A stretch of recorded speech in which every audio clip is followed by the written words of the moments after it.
First, start by performing hand hygiene.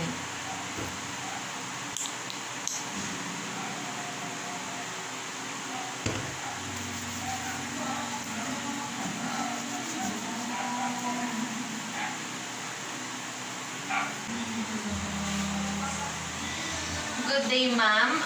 I'm Maria Quezon, your nurse student for today. May I know your name? I am Queenie.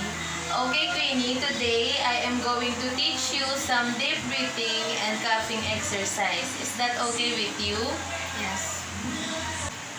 So, I am going to teach you some deep breathing and coughing exercise which is very helpful to you to clear out your lungs. Okay?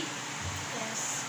So, we will start off by sitting you nice and straight.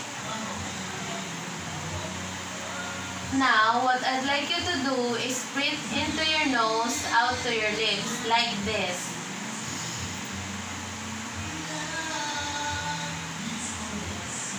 Okay, it's your turn.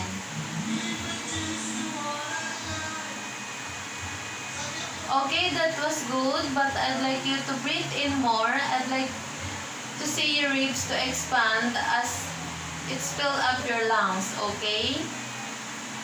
Okay.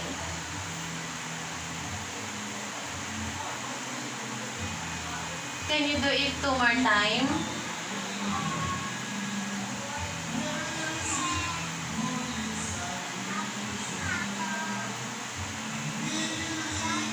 Okay, that's it. Now, when you take a deep breath, I'd like you to hold it for 3 seconds and slowly exhale it like this.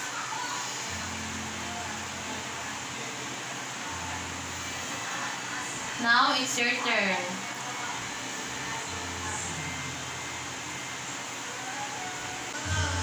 Again, can you slowly exhale it?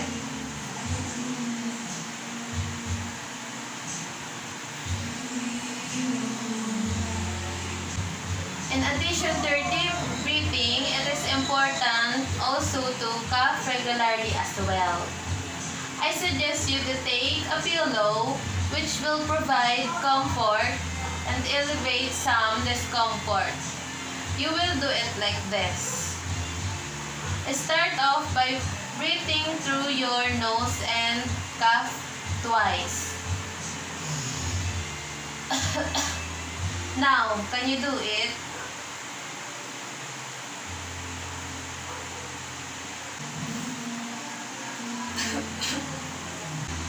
Okay, that was a good start. So I suggest that you will repeat this exercise 3 to 5 times per hour while you are awake.